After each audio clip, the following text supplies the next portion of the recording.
welcome back, everybody, to another episode of Paranormal the New Normal. I know it's been a minute since I did one of these live. Woo! It's been a month or so.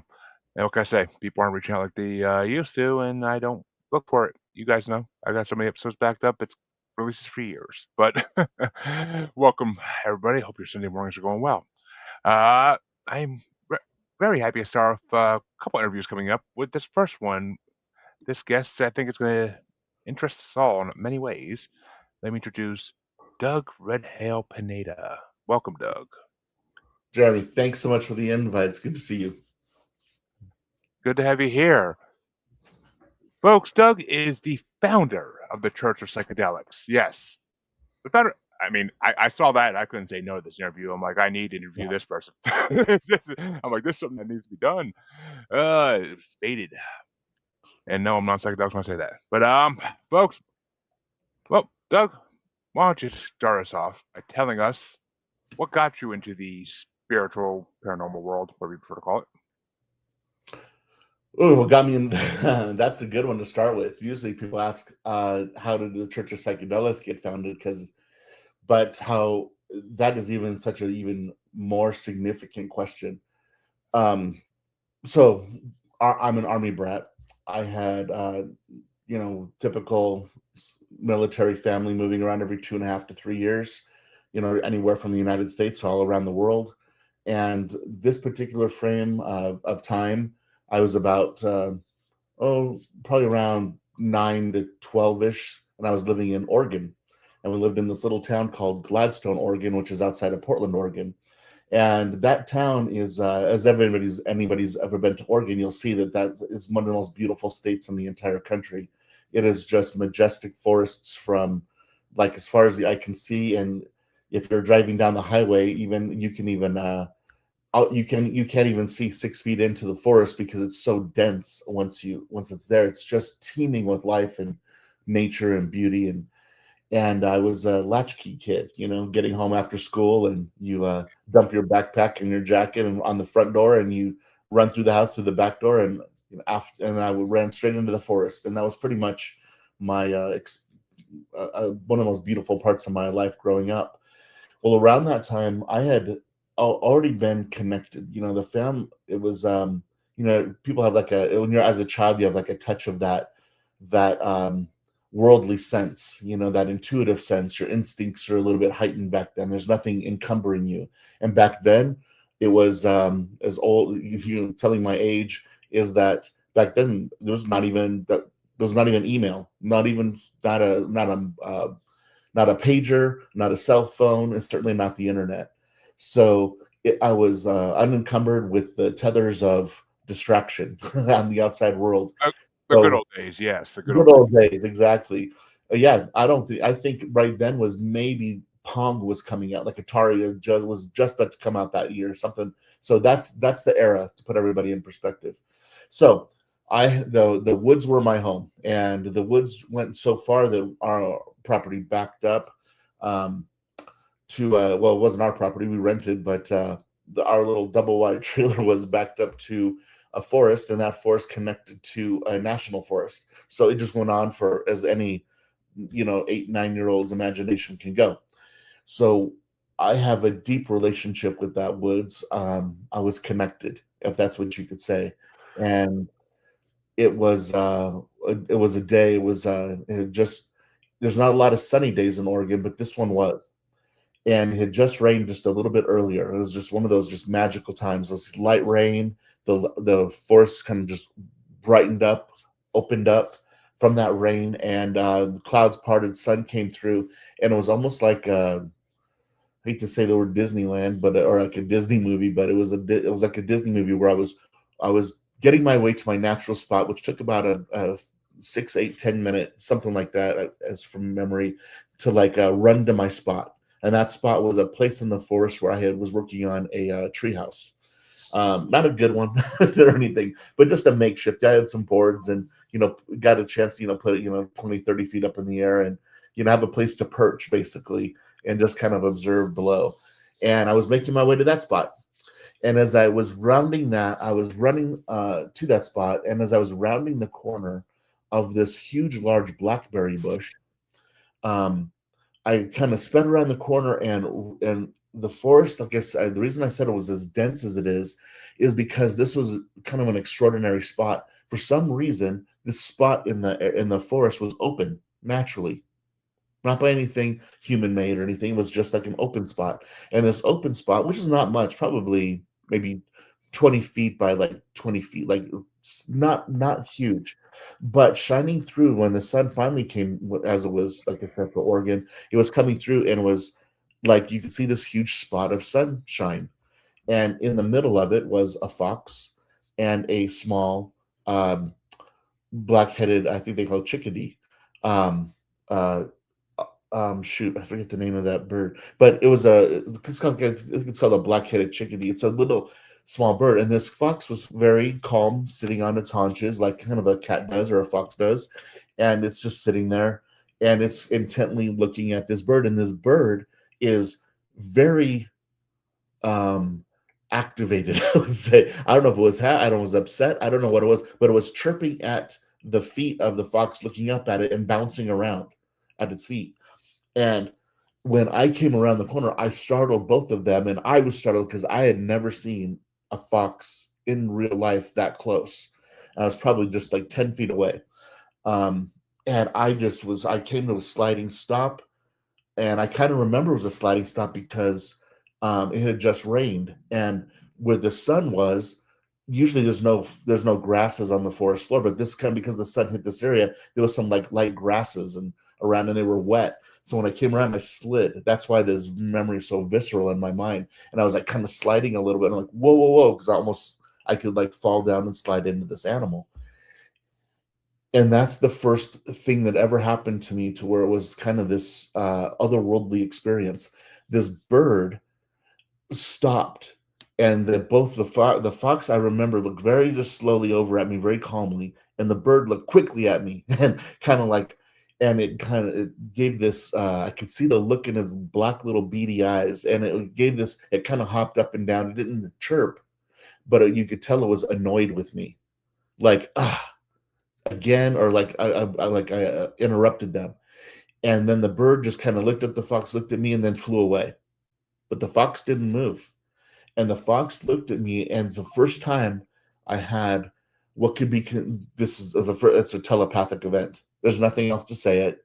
I know people are used to hearing that, but in my mind, when the fox looked at me, it had kind of known me because it had seen me in the forest for a long time, and it just considered me like, oh, that's a human, but that's a human that's part of the forest.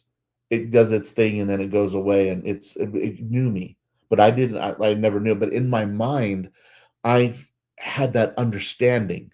There's no other better way to put it, but an understanding, like it had almost played like a small video that was kind of watercolory in a way, or see-through in a way, of it not seeing me, but kind of this understanding that it knew what I was, or it kind of like what I was. Now, it didn't see me as like a boy. It just saw me as another part of the forest. And in it, it just said, like, this kind of question, like, do you, like, yes, like, do you question or involved, like, it was no words, no human words, but just this feeling. And it was very pure feeling. It was like I kind of knew what it kind of knew, but there was this in between shared space of this understanding. And it was kind of a resonant in my heart and almost in my chest at the same time, of this understanding. And it asked me, would you like to know? Like, do you want it? Are you inside of the knowing? And that is the first time in my head of the word knowing came up, and that was my first time. And it was the experience of a 8.5, 9 year old. So I don't exactly remember all of it, but it was this, I can just tell you, it was overwhelming inside of my experience of this. I was in communication inside of a knowing container with this fox, and it had asked me, or kind of like set the stage of, like, we're in a container, do you want to communicate, do you, like, is there something that you are in need, like, are you in danger, like, why are you, because I was running, and that's the first time that it ever came around. And then this is it was a short experience. And when I couldn't quite connect, I had the choice. Jeremy, that's the interesting thing about it. It was like, it was by will or by choice that I had the ability to be in the knowing. Like, it's like you're on the fringe, you just settle into it and you're inside of it. And that's what the fox taught me, or just kind of like let me know. He's like, just go into it. And I couldn't. I was so mesmerized by the experience. And then it got frustrated. Not frustrated, that's a wrong word. It just got like, okay, like, that's fine. Like, it's not like you can't do it or anything. It was like, that was the moment. And it just got up and walked away the opposite direction. And at that moment, I had such a profound experience with that. I wanted to know, what is this experience? And then in my head, this was the big click. Who just said that? And that was the first time, without understanding that, again, no digital, no nothing to be able to Google and look or research or find out. But it was, in my mind, was like, what is that voice in my head? And that's when I started to understand the observer and the observed. And that was kind of the start of a journey of, always in the background, these little things started to add up, like these experiences, that we have a larger, more expansive element of our humanity than just what we can see and what we're, what school was, or, how home life was, or anything like that. There was this other thing that was happening. I'm like, why isn't anybody talking about this? I've never heard about this, and that's kind of where it was. And I just thought, oh, this is just something that humans go through, like this other thing that, I don't know what it is. And then as you just kind of go along life and you hear about other things, you're like, ooh, don't talk about that. That's weird. Right? That's what the world tells you. So, Exactly. Exactly. right. And what the And thing was, is my dad had taught me to meditate at 8 years old. And so I was at starting at years old, I was a pretty consistent meditation practitioner. And I think just those two things kind of match up. I was in a meditative space, and then this incident happened, over a period of time, of course. And then, but the two kind of came in together. And pretty soon, this question of, what's that voice in my head? And this, animals can communicate. Why don't people just, people are talking about this, and that's where it started, those two things. And then my thoughts started to get, from time to time, deeper here and there, or I would get into these like looping kind of things in my mind when you would meditate, as part of just normal meditation practice, and it would just take me deeper. And then and I wasn't walking around like this, it was sporadic, but that's kind of where it started. So thank you for the question. yeah, I always like I to get really, I always like to get a grasp of where that click was, because everybody in this world had that click at some point, and it's always fascinating to hear when it happened. Like, it's just, and there's so many similarities between different people's click stories that it's like, the universe works in mysterious ways. It definitely does. And hello, Beth, if you're still watching, thank you for watching. Sorry, Beth, didn't want to interrupt that. I could listen to this man tell a story all day. Like, she's got that natural storytelling voice. But oh, uh, well, and the fact he grew up in Oregon made my heart smile a little bit. I mean, Bigfoot country supreme out there. But and when you're talking about those forests being so dense, I'm like, yep, that's why it's Bigfoot kingdom, because they can hide there well. But hmm.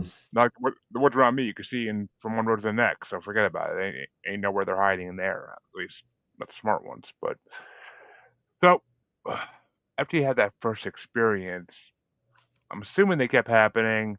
When did you start actually trying to figure out what was happening?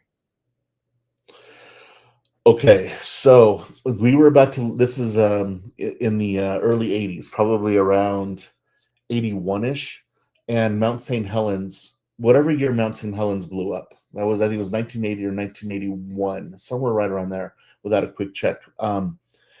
And that's why I remember this era of time, because the next thing that happened was, I had just mentioned that, I was probably a, um I was in a meditative state, and it was at night. And what I mean by a meditative state is that, those, this is so funny. How when you're like 9 years old or something like that, or 10 or whatever, and your parents put you to bed, and you're like, what are you doing putting me to bed? It's not even light. It's still light out. You're like, oh, and then they're like, you get to bed, like, whatever. Okay, I can't. I don't. It was something along those lines. Like, what am I? I'm just basically, the idea is I'm just laying in bed and I've got nothing to do, and no, there's no phone, there's no anything. You're just sitting there and like, ugh, Yep. I better not get out of bed. I can't make another excuse I'm thirsty or whatever it is, Or like, so I'm just laying there, and so I'm just lightly meditating. I just kind of know how to get in that state. I'm like, okay, just kind of close my eyes and center, because it's a pleasant space inside. There's this other realm to explore in meditation. And so I have nothing else to do. And it's not like I'm sitting there like, I got to do my meditation practice at 9 years old or whatever. It's not like that. It's like nothing else to do. So that's what I did. And remember when I said just a bit earlier about looping? So I Yeah. got into this idea, and sometimes it's still in the same era of time, the same kind of like year-ish. You know what? Because you asked that question, and I wasn't expecting it, I should probably get my timelines down. But it's like within this period of time, and this with this fox happened. So what I'm getting at is, it's still at the top of my mind, that who is this voice in my head?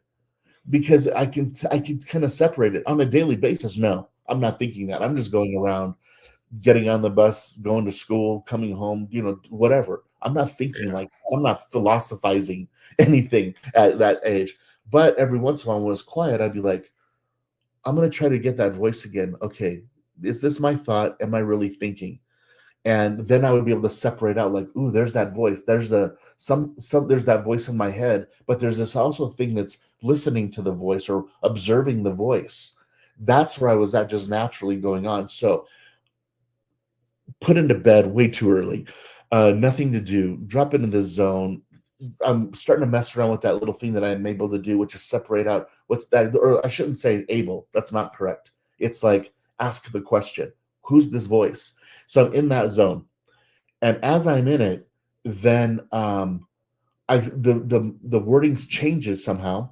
And it's like, this is the part that I absolutely remember. And it is this me? Am I really here? Is this me? Am I really here? Is this me? And then pretty soon, I don't know, I have no idea. Space and time dissipate, all of that. And I'm inside of this idea.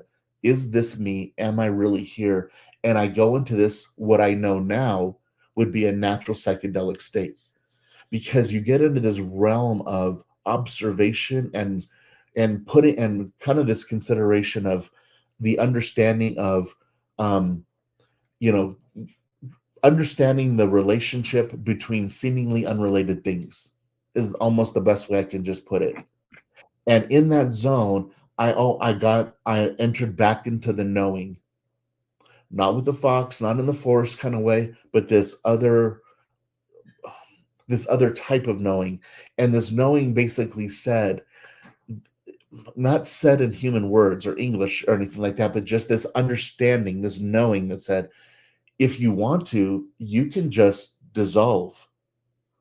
And I'm like, what? Like, in this understanding, what that meant scared me, because what that meant was, it basically said, like, you can choose, like, your, not reality, like, oh, I'm just, not like reality's talked about on the internet right now, but I'm a different type of reality. Like, you don't have to be here. And I don't mean like any weird, like, childhood, like, ND life or anything, not anything like that at all. Just like, this is all a choice. Like, do you want to know? Because if you, it's like people that pray, like, well, that say, like, I know it's on the other side. Well, in Native American way of thinking, if you think about that too much, like, you don't want to know what, that's why they call it Wakan Tonka.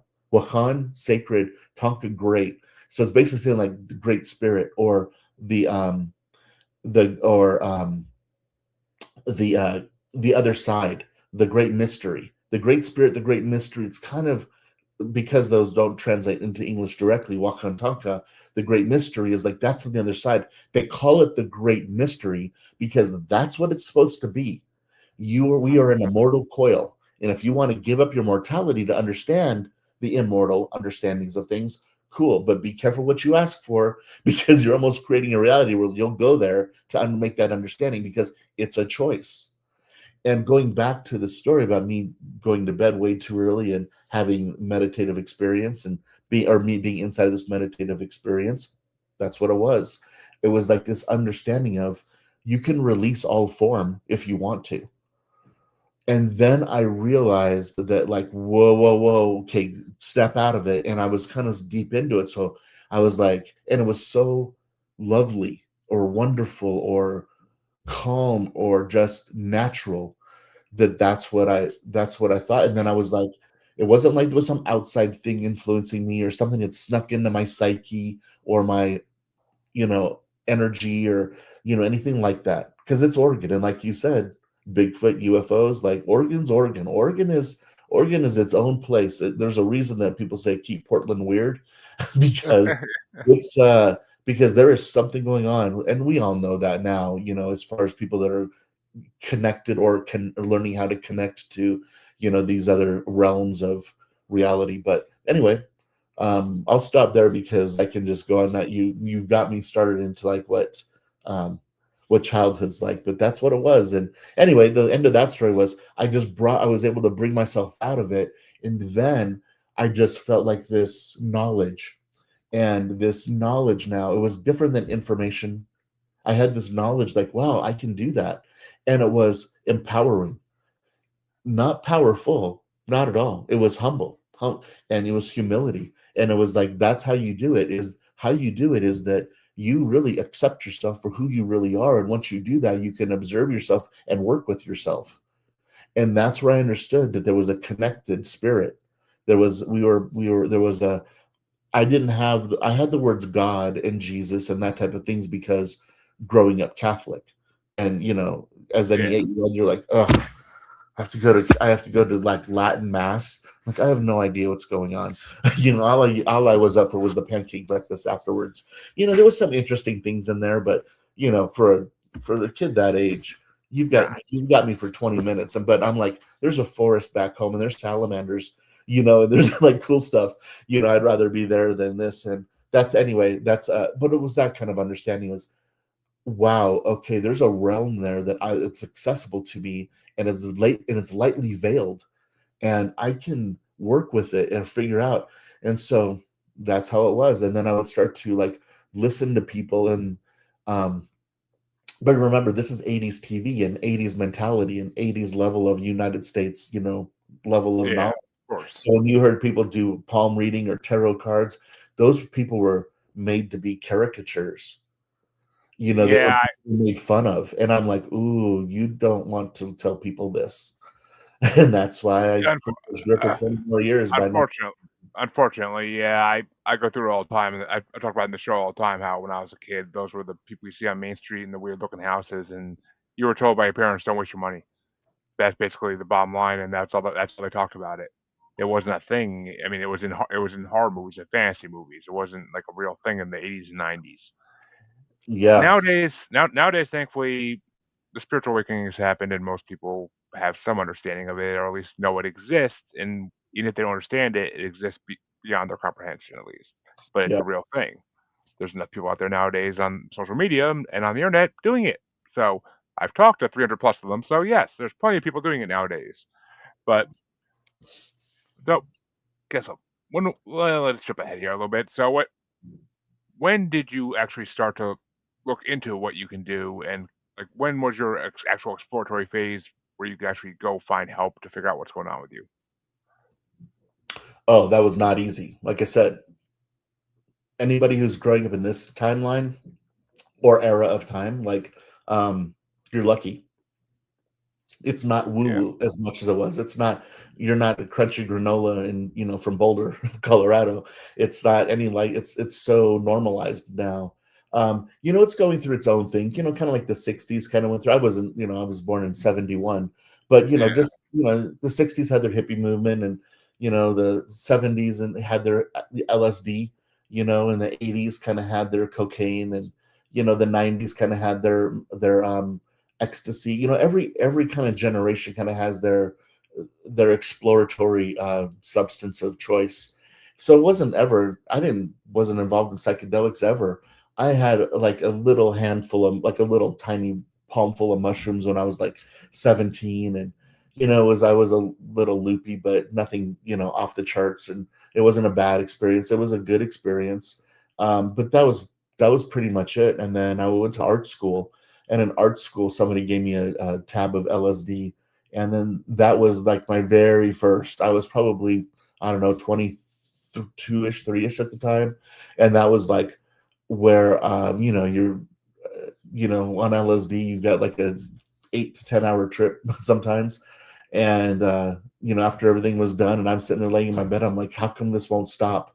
you know, and, and it would, but mine was a very pleasant experience, meaning that mine looked like, the color of like Star Wars lightsabers, Of so course. it was 3D geometric shapes, outlined shapes like dodecahedrons and that type of stuff. But they were glowing like lightsaber colors. And I was working with my mind to, okay, that one's kind of moving around, floating like a bubble. But if I gave it attention, I could hold it in space. And then if I could concentrate, I can make it bigger or smaller, and I can rotate it like 3D. And so that's what I was doing. And then I'm like, okay, that shape stays there. I'm going to create another, I'm going to allow another shape to form, and another shape was forming. And this was now not much later is when I made the psychedelic connection. So I had never known what the platonic solids were. I had no idea. I did not know that there are basically five platonic solids. And the reason I call them platonic solids is Plato is kind of known to kind of memorialize this concept into a theorem, that there are five shapes whose angles, their vertices, when they connect, their vertices are equal no matter how many angles there are. And out of this geometric shapes, there's five of them that are the building blocks of reality.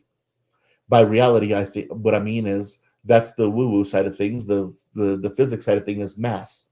If something has mass, it has a structure, and there's only five shapes that are able to be made, or all mass is made out of these five structures. Sometimes two of them, sometimes one of them, whatever. But whatever the mass is that it's made out of these components, these platonic solids. And if you've ever played Dungeons and Dragons, they have those cool shapes of all the dice. Those are the Yeah. shapes. There's like five major shapes, and that's what they are. Those are at the molecular level or the subatomic level. Those are the building blocks of mass. And so I had no idea. And when those two things came together, when I learned about the platonic solids in my own research and going through it, I felt like you ever, and I only say this because my brother and I were talking about this the other day. You've ever seen the movie The Never Ending Story? Ah, I have vague recollection of watching it when I was a kid. I haven't seen it in years. Yeah. It's on It's my a list. it's a boy who's being chased, and he runs himself into like this warehouse, and in it is this ancient book, and he opens it up, and he starts to read about it. And as he's reading about it, he realizes the book's about him, and it takes him into this fantasy world. Well, anyway, there's this aha moment where he realizes the book's about him. And that's when I was like, there was that scene, I remember seeing it. It just came up when I had that connection of these platonic solids. I'm like, what I saw in my own mind, those are the platonic solids. And I just made that connection, and it was just like, whoa, there's a field of knowledge that's available to people, is what the end result of that story is. And this field of knowledge, this understanding, I'm like, wow, it is. And that's where I understand that's what it was. It was this you can call it Akashic records, maybe. That's what I've heard from, as I've learned that from other people who talk about that and study it. But for me, it just went back to, there's the knowing again. It's inside of that knowing where this information, this communication is available in different ways. It's like a library. You walked into this building, and it's huge and it's massive and it's all open, but you can walk down different aisles, and every aisle doesn't really have a separation. You can walk aisle to aisle, and the subject changes from subject to subject.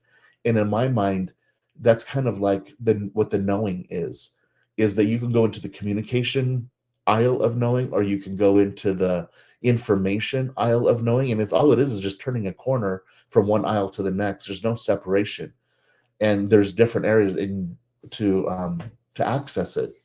I'll stop there, but that's where I made the connection of a psychedelic experience, the LSD and the geometric shapes, to this other idea that there's an extension into our human beingness.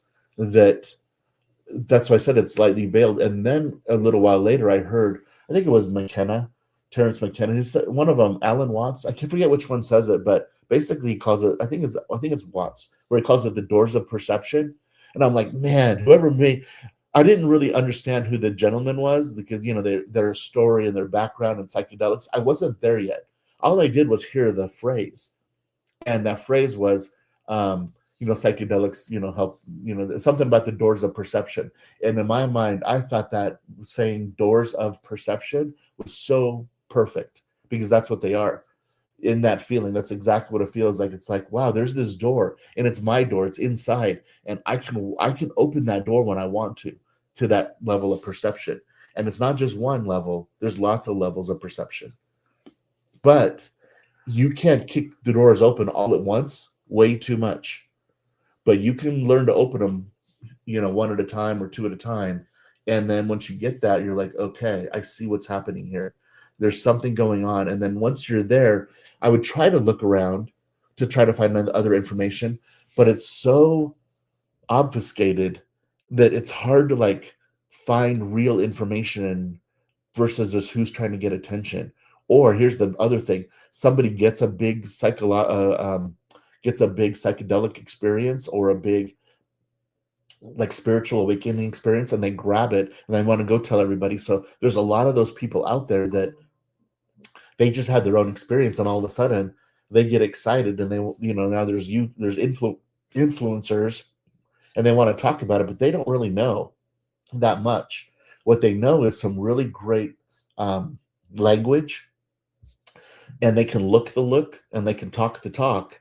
But once you get a little bit lower, you're like, whoa, they're still in the shallows, but they're talking like, they really know. And so I learned to learn to see through that kind of early on, of that there's a lot of people that had a one-off or a two-off, three-off experience, and they're writing a book. And I'm like, okay, I just spent like my time buying this book, researching the book, look at the book, and I'm like, they're still in the shallows. They just got excited. Yep. And went to go tell everybody else, versus actually doing the meaningful work to like really, really know. And so it was hard to find information. Which that seems to happen with every different profession and experience. There's always those people who think they figure it out within a day's work, and no, it's usually not. Usually you don't. Usually you haven't seen the fine print yet, enough Yeah. to understand what you're fully in for.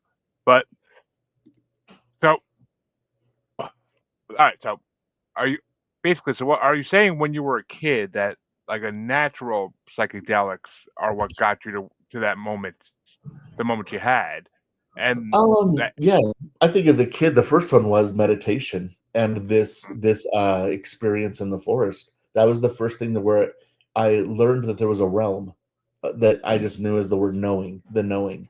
And then a couple decades later, have a drop of acid, and then I'm like, okay, there it is again.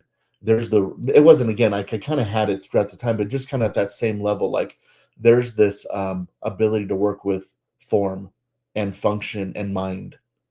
That's when it said in that idea in the of the when I got into that looping experience, the message really came across that it was like, just drop all form.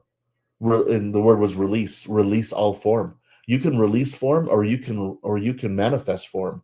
And I don't really know what that meant at the moment, but I understood the scariness of like my body leaving, because in my mind I'm like, what is my mom gonna say? Like that's the mind of a 9-year-old, but it was scary. That's why I had to like pull myself out of it, like, oh, okay, come out of this, like you're getting too close, because it was so big.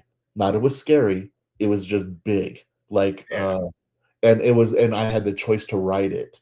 But I'm like, it's kind of like being out in the ocean by yourself. Once you have the confidence and the experience and the skills, go sail your own boat out in the middle of the ocean. But I didn't have any of those. But I was still like the ocean was opened up in front of me.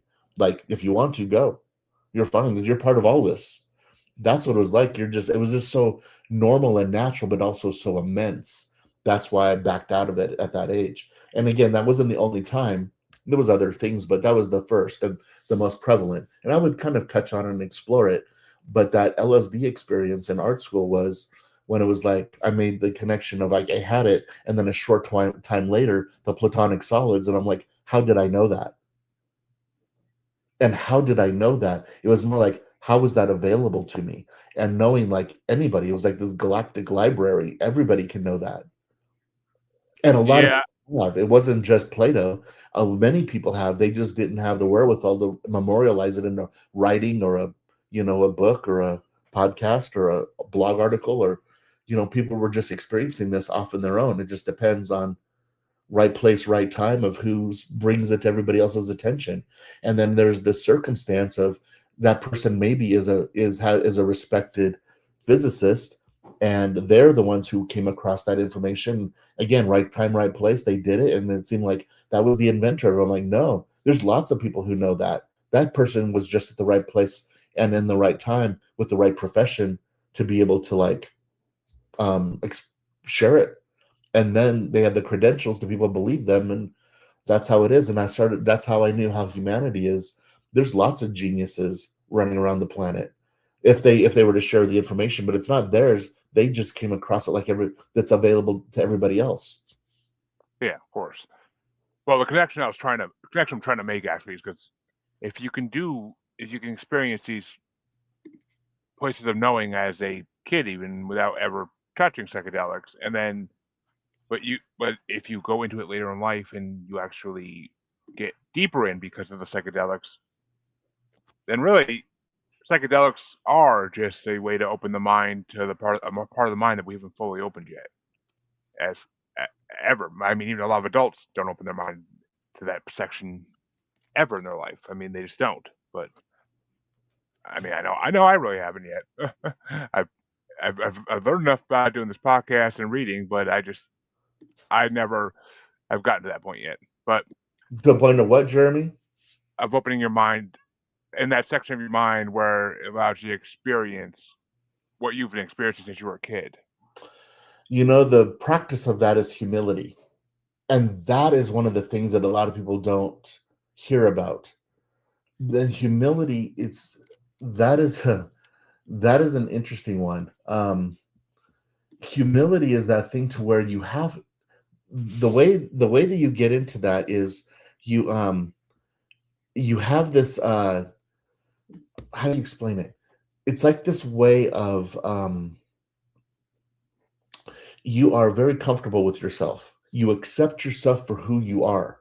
Like, this has to do, and it's so much more difficult in society because we show the world so many different masks of who we want the world to perceive us, of what we want them to think of what we are, that we wear so Yeah, many masks. You wear the mask to your family, to your boss, to your colleagues, to people on the street, to going out, wherever you are. Everybody's got this idea of, how does the world see me? And because of social media, it's even that more so than ever, like how the world's supposed to see us. So exactly. if you can get to the original mask of who you really are, kind of like that, this is me and I'm comfortable with me. If you can get to that comfortability, then inside of that comfortability is the ability to release what you think you already know. Because that's the hard part, is because our mind is trying to make meaning of everything that our eyeballs see. And then every thought that comes into our mind, it wants to organize it into some type of meaning and attach it to something. But if you get this idea of like, I'm not trying to be anybody that I'm not, you're just trying to get to your original, genuine source of who Doug is, who Jeremy is, you get there. That's the first part. And then the second part is like that kind of that skill and ability that meditation teaches, which is, there's a thought. It doesn't have to mean anything. You just recognize it a thought and then let it drift off. let it go. And that constant, and so what you're doing is you're clearing the monkey mind. So you're getting who you are, you're comfortable, there's a contentment. I don't need anything. I don't want anything. That's the humility part. Like I'm content with right and here and now. I'm in the drop. I can drop into the present moment without any pretenses or masks. So you're in a position of you're teachable, or you're in a receptive mode. And then the second part is so that's humility. Okay. Not humbleness. Humbleness is how you project to the outside. That's the humbleness is the projection or the action of humility. It's the feeling of humility, the being of humility that you're trying to drop into. So you can do that through meditation. And then the other part of meditation skill set, that's why everybody makes such a big deal about meditation. Because the other part of meditation is like you got to conquer your brain and your mind, just like humbleness and humility, two different things. Your brain, 8 pounds of gooey mass. Your mind is the thing that is the field of understanding that your brain that soaks into your brain. It's your mind. And so your brain is trying to make meaning of your thoughts. And so meditation techniques is clearing that monkey mind, all those different racing thoughts that's like, oh my, because your body will consistently try to bring you back into place. Like, oh, I got all of a sudden there's an itch on my cheek, or like my knee is twitching, or I got this pain in my lower back, or whatever it is. Your body's trying to continue to bring you back into your brain, but your mind is the thing that releases the thoughts from your brain.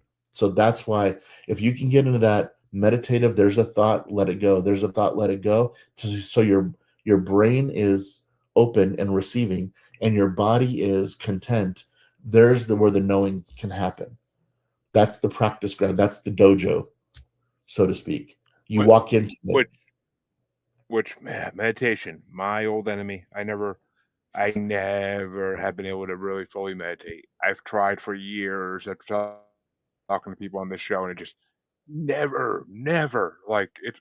I ADHD. I don't know what the heck it is, but there's something that makes it not work for me at all. Like I just I've tried for so long, and it just I don't know. I think I have my reasoning why I think it doesn't work, but that's a whole nother story in like 5 episodes. So we won't go down that road. But so now I'm gonna ask the question that you expected first. When did you start thinking about opening the Church of Psychedelics? When did you think about starting to teach this?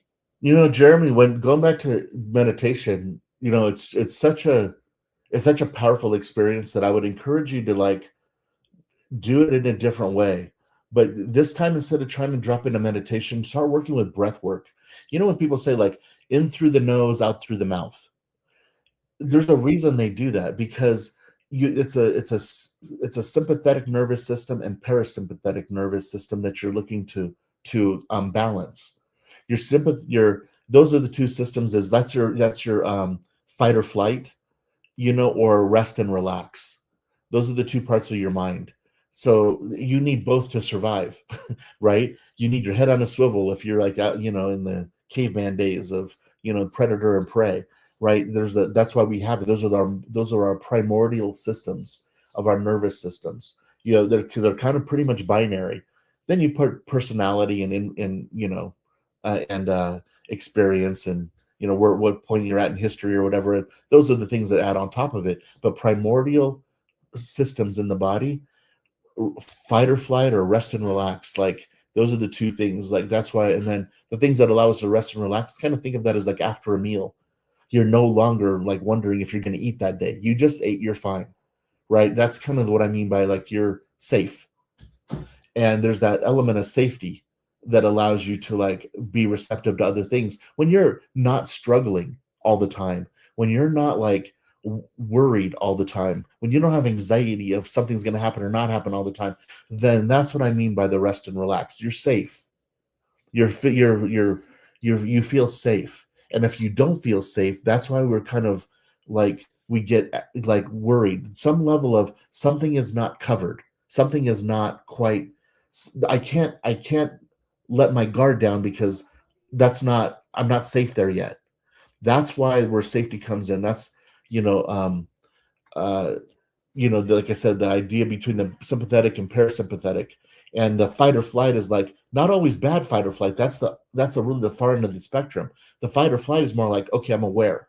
I need to be prepared. I need to be like you're vigilant, which is not bad, but you're out in the world, right? You're going to work, you're parking, you're driving, you're vigilant, right? You've got things that you've got to, but when those two things are balanced together, you're breathing in, there are neurons and receptors through your nasal cavity that are directly touching the bottom pan of your brain, and that are firing off a whole neural network that's all connected in your mind, that's going through your veins through your body, that's exchanging, drawing and pulling blood up and down from that. So all of those are being, when you're oxygenating them, just like I said, when you feel like you ate and you're fine, your oxygenation levels are fine. Your body has what it needs from that level. And when you're breathing out carbon dioxide,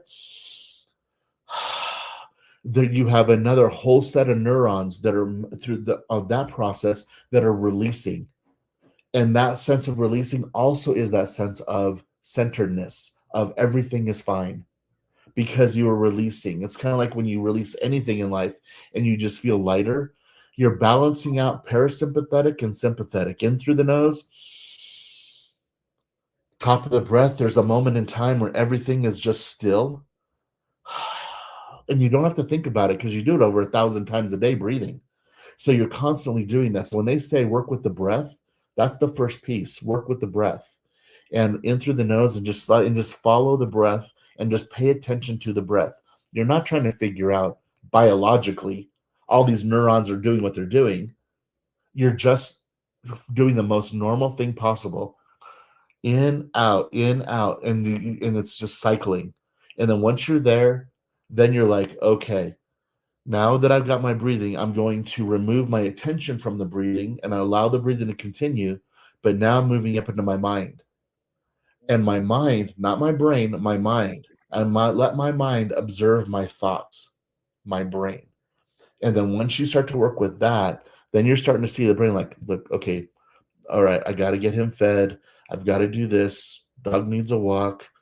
Wife is going to be home soon. Like, it's just, that's a thought. Allow it to be a thought and allow it to go. There's another thought. And then you start to get, what you're doing is you're building a skill set of not allowing your thoughts to take over your brain. And that's why I would say, instead of starting meditation, start with breath work and then allow meditation. A lot of this is the word allow. And the other word is the big word is relationship. Build a relationship with it, and relationships take time. So I'll pause there, but that's how I would say to like enter with people who have problems meditating. That's how I help offer that information. Interesting. Definitely have to put that into play. But back to the question I did ask. So when did you start the Church of Psychedelics? Like what was your mission when you wanted to start this?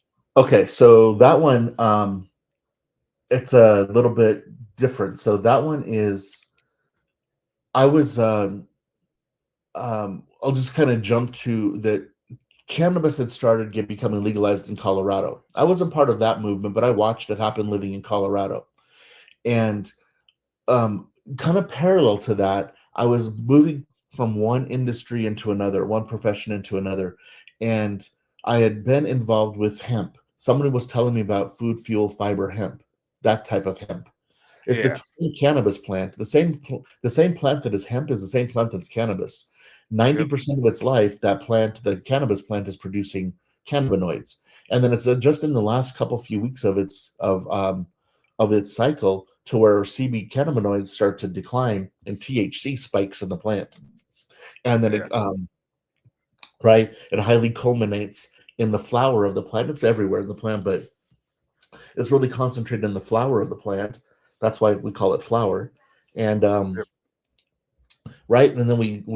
then we harvest it, and there we got 90% of the time it's CBD, and the other part of the time it's THC. So anyway, I was part of the 90% of the plant, the CBD type of medicine of the plant, and building processing plant to farmers can bring their hemp and get it rendered down into seeds and sticks and stems, and each one of those has something that you can render those into. But basically it's the world of CBD, and I was always in the world of CBD for several years. And then what I was while I was making sure that hemp was legalized in the state of Colorado, um, then I saw this psychedelics bill coming through. It's called the natural plant. It's Natural Medicines Health something program, I think is what they were calling it. But the act itself was about natural plant medicines becoming legalized, much like cannabis. So Jeremy and Doug, we can grow cannabis in the state of Colorado. We can cultivate it. We can have it on our bodies. We can travel around within our vehicles. We can use it for personal use. Jeremy and Doug can gift it to each other. We can do everything around cannabis except for one thing: we can't sell it. And this Yep. bill was right on the coattails of, or not on the coattails, but it was very much like cannabis. Jeremy and Doug can grow, we'll say, this plant medicine mushrooms. There we can grow it, we can cultivate it, we can, render it into products. We can share it between you and I freely. We can travel with it. We Yep. can do everything with it except for sell it. So I knew that the boulder that those guys were pushing uphill of trying to get this through legislation. And Colorado's a weird state. Like, you think we're very liberal, but that's because it's the people. Our politicians are out to lunch. And kind of anyway, I don't want to say anything because I'm in this state and I'm at the have a lot of attention. So, Yeah, of course. but yeah, our politicians basically the will of the people got this legalized in the state of Colorado for natural psychedelics. I was part of that movement because I knew the problems they were going to be having with state legislation and especially the politicians. And I also knew what was going to happen if it does pass, which it did. But if it does pass, then I was realized, like, then the politicians, that's when they start to like figure out, great, how do we dismantle this thing?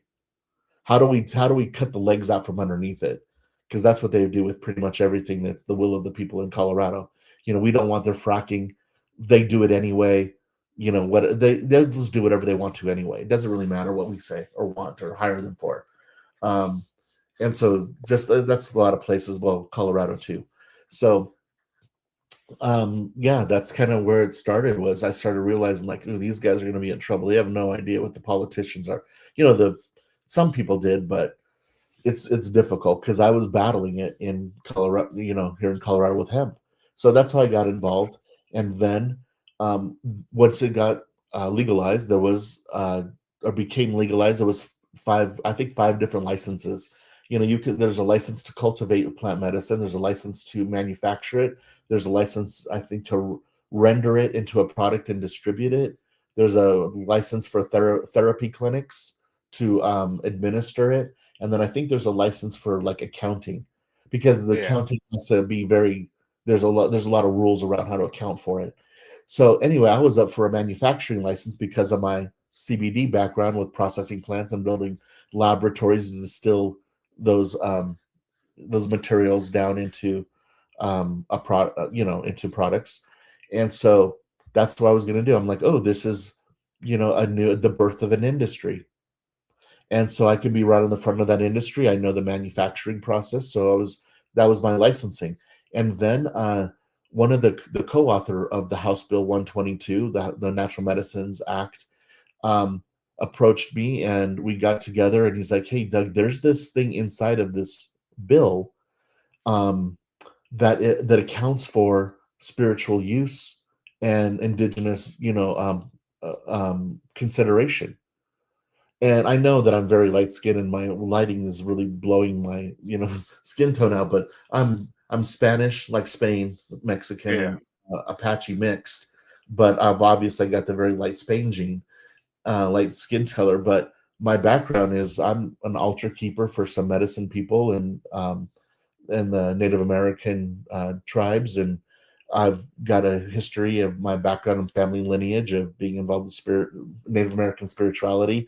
So from my professional background, from my blood lineage background, from my experience of direct indigenous ceremonies, sitting on jungle floors, to working with chiefs of the Lakota and different tribal nations, and I just had this really weird resume, so to speak, in order to like apply to go into this part of the bill, this psychedelics bill that had spiritual considerations and indigenous background considerations. And so that's when I work with the church. That's why I had to structure it in a Western minded way of, you know, how the IRS wants to see it and how the DEA wants to see it and how the state of Colorado wants to see it, how the federal government wants to see it. So I just came out with the full unadulterated, you know, no holding back with the Church of Psychedelics. I That's just kind of what it was. There was no other more clear way to do it. And because of CBD and hemp, I just realized that yes, the word psychedelics is bold. It's unconventional in modern society. It's been suppressed and oppressed for since Nixon, a little even before even. And so that was the organization of which I did it. I didn't want to name it anything different. I thought that to respect the medicine and to put it right out there in front of the whole world, um, not to be like controversial or anything, but just because in a couple few years from now, just the words like CBD, when you used to hear it back in the day, they're like, "Isn't that weed?" You know. But now psychedelics is not in a couple few years is not going to be a big deal, especially with the cures that it's coming with. You know, and I'm not saying cures because I'm making some sort of claim. It's happening. These are anecdotal things that people Right. are experiencing. You know, migraines, epileptic seizures, dementia, Alzheimer's.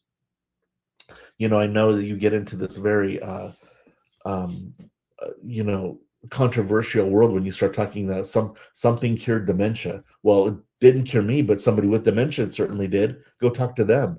So if you're a pharmaceutical company, that's the last thing you want to hear is that something natural that is non-addictive, has zero biological addictive properties. You literally can't become addicted to it. You can't overdose on it. You can have a really big experience and it could be a bad experience, but you're not going to overdose it. It's not going to kill you. You just let it ride for a few hours, just like somebody took a tab of LSD. You know, you let it ride for a few hours and you're coming back. It's not going to feel like it when you're in it, but you can come back.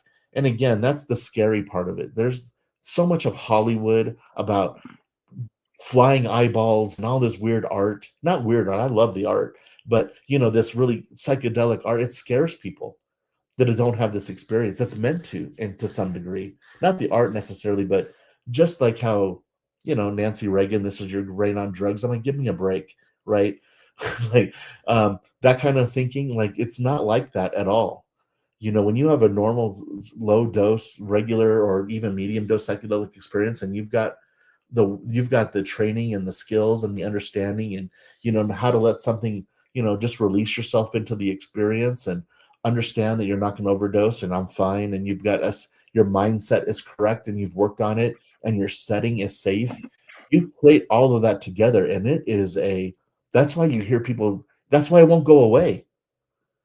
Natural psychedelics just simply just won't go away because the profound experiences that people are coming back from that journey and going, look, I know that this is like, you know, not really acceptable in normal culture, but if you saw what I saw, you would require every president of the United States in order to be president. You would make them go on a large dose psychedelic journey before they're in charge of anybody or anything.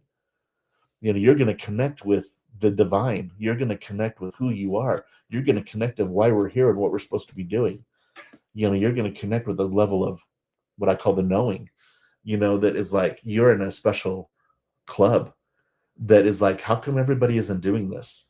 You know, I don't think it's for everybody, by the way, but I'm just saying, like, once you've experienced it, you're like, you can't explain it because it's your own personal experience.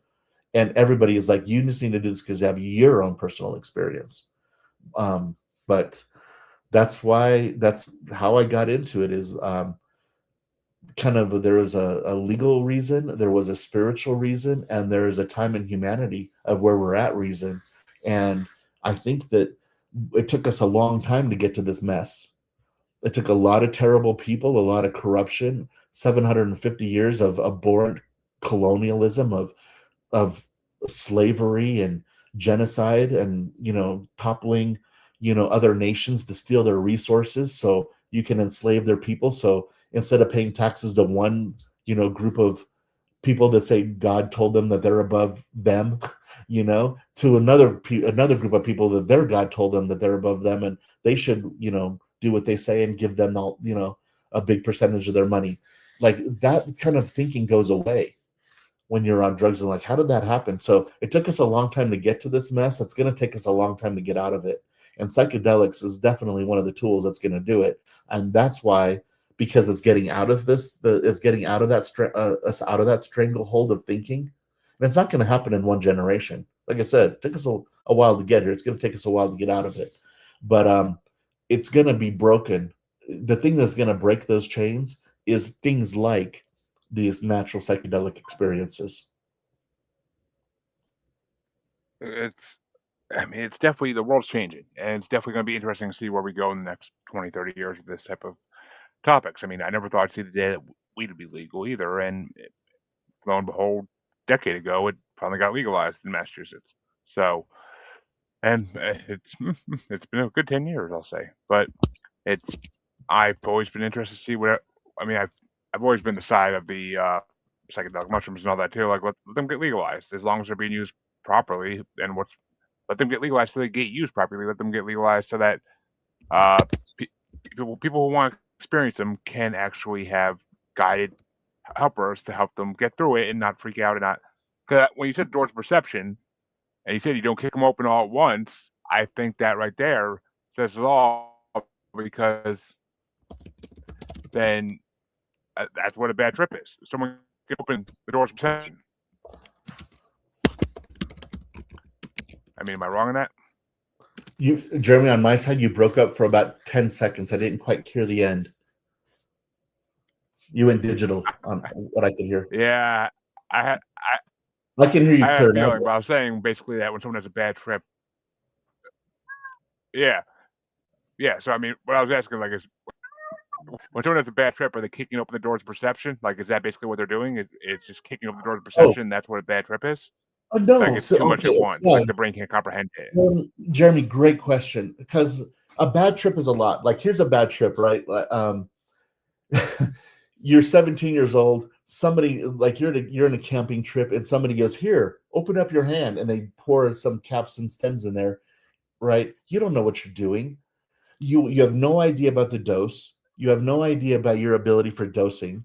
You could be in a bad space. Like this, when psilocybin enters your body, when you consume it, and it metabolizes into psilocin, and that psilocin moves its way through the blood-brain barrier, and it starts to seep into your neurons, your neurological system, I should say.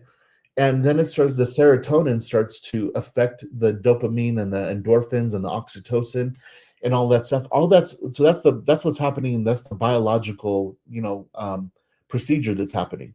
But inside of there, you have this very amorphous, watercolory world of feelings, which are different than emotions, which are different than the meaning that you've made of your feelings and emotions, and all of that. And it depends on where your mindset is at. That's why they say, and I definitely teach the same thing, or share. I don't call it teaching, it's just sharing. You already know it. All I can do is just share with you and see if you remember, like, the things that I'm remembering. So anyway, that's why they say set and setting. When they say set and setting, what they mean by set is your mindset. Your mind is your mindset in this. Are you prepared to go into this space inside of yourself, first of all? And then, is your setting conducive, and does it support that mindset for that experience you're about to have? Because if you're not there and you don't do that, that's why you're going to be taught a lesson, or you're just going to go on a roller coaster ride, and you kind of got a janky like the safety bar that goes down. You're like, yours is a little loose, right? You're going Yep. up and down and twirling around like you're not prepared. And the thing is one of the reasons that there's a spiritual component connected to things like magic mushrooms, psychedelic mushrooms, is because there is a type of mystical relationship to be had there, because you're working with because that medicine will allow you to explore your spirituality. those things inside of you that are very much connected to the divine. You do not have to use the word God, although that's kind of the realm that you're touching, this other side, this understanding, this like this feeling of unity and galactic consciousness. And I don't mean to be out there like aliens, and we can go into that if you want to, for sure. Your psychedelics always has, that's the reason why it's connected to like all these peripheral realms of, you know um of myth and lore and legend. That's why they're always associated. You see a wizard and it's got toads and, mushrooms around them and those type of things. Or you go right, they're always in the background or associated because it's that alchemy from back in the time Yeah. of that time of alchemy. It's a time of, it's like when we talk about alchemy and like chemistry, the difference between alchemy and chemistry? Not much. It's alchemy and wizardry up until somebody goes like, "Oh, here's the mathematical formula," and then it goes into chemistry. Like, "Oh, we understand it now. Yep. Let's formalize it under chemistry." Or it's like, it's kind of like that. Um, it's physics and metaphysics. Oh, it's metaphysical. Oh, crystals and sage and all that stuff. It's metaphysical. Oh, we finally understand it. Western science, understood what indigenous grandmothers have known for 10,000 years, but they found it out last month, and now it moves in the realm of metaphysics to and woo woo to physics. Why? Because they understand it finally, and because they can put the Exactly. calculation behind it, it just moves it from woo woo to like, oh, now it's fact. In the Hmm. same. So that's the realm that psychedelics play in. And but yeah, so I'm sorry, I kind of deviated. The thing was the bad trip. The bad trip is because you're working with a medicine that has that profound level of ability to be in a relationship with us, and Yep. we're treating it as we're treating it like we do. It's like slamming a Red Bull or something stupid, or not something stupid, but just something that's irreverent. Let's slam two monster drinks and go mudding in our 4x4s, which is cool. But it's like, there's a time and place for that. I'm all for that, but it's just you're treating this medicine like that though. And that's not Yeah. that. That's garbage, right? This is life. This is knowledge. This is wisdom of plants and humans working together. So if you treat it with irreverence, you're going to get the lesson of irreverence. If you treat it with disrespect, the lesson you're going to learn is about disrespect. And those lessons aren't bad. Those are lessons we need. And sometimes people are like, you were gifted the lesson of that in one experience versus having to learn it in a much worse way, or over a period of takes you 40 years to figure it out. You can learn it in one shot. But people call it a bad trip. Well, that's because you're playing with fireworks and you're lighting M80s. What do you think's going to happen? You know, Exactly. you're lighting M80s and throwing them into the water. Like, yeah, something's going to happen. Like, Well, there you go. yeah, roll of the There you dice. go. That's the bad trip. The Exactly. bad trip is around irreverence and disrespect, and not taking Exactly. the time to like build. It's like you and I are messing around. Doug and Jeremy are out in the backyard or somewhere messing around. We're like, "Hey, man, can you do a cartwheel?" And at my age or your age, we're probably like, "Yeah, man, I can do a cartwheel. Like, hold my beer." And it's like we do a cartwheel and we like bust something up on ourselves. It's like, why did we just had a bad cartwheel experience? Like, no, we were disrespecting your body. You were over what's the word? You were over estimated yourself. Like, you're like, dude, you're not 17 years old anymore. You can't do like that's you were unprepared. Your mindset was not right because you're just like, hey, I'm just going to show off to Jeremy and show him what I can do, and this, thinking I can do it, and you're like, oh, reality kicks in. That's a bad trip. It's irreverent. It's out of disrespect. It's you're not prepared. Those are bad trips. Exactly, folks, and there's your lesson for the day. That's your lesson for the day. But and we definitely, if we get another one of these in the books, we could definitely hop into the extraterrestrial area of all this. I would love that. Don't get me wrong. I would absolutely love that conversation. But this has been interesting. This has been a very interesting learning experience for me. Every time I have someone on who is an expert in psychedelics, it's always a new thing. It's always a new world, and one I get to explore. But someday, maybe when my kids are gone and I'm old enough to have time to do it, I'd love to go down that road. But not yet. Not yet. Uh, but Doug, tell people where they can find you for now, where they can find the church, and any information they're looking for. Yeah. So yeah, the Church of Psychedelics.com. The thing that I ask everybody because they just want to know more is just sign up for our newsletter. It's really good. It's only got a few things on it, so it's not overwhelming. And it talks about what we're doing currently every week.